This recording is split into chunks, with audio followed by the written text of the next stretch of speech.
Install Android 10 on Moto G7 Play via Pixel Experience ROM.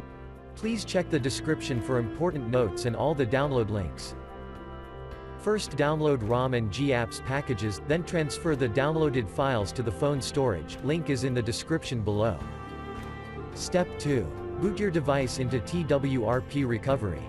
Once in TWRP, click on Wipe, Advanced Wipe, and select the check boxes, as shown in the image, excluding internal storage. Step 4. Swipe the button to wipe the device. Step 5. Go back to the recovery main screen, and tap on the Install button. Step 6. Navigate to the storage, and select the ROM ZIP file. Step 7. Finally, swipe the button on the screen, to install ROM file. Step 8. Flash the GApps zip package, in the same manner. Step 9. After GApps flashing completes, select Wipe Cache and dalvik from bottom left side of screen, and swipe to wipe. Step 10.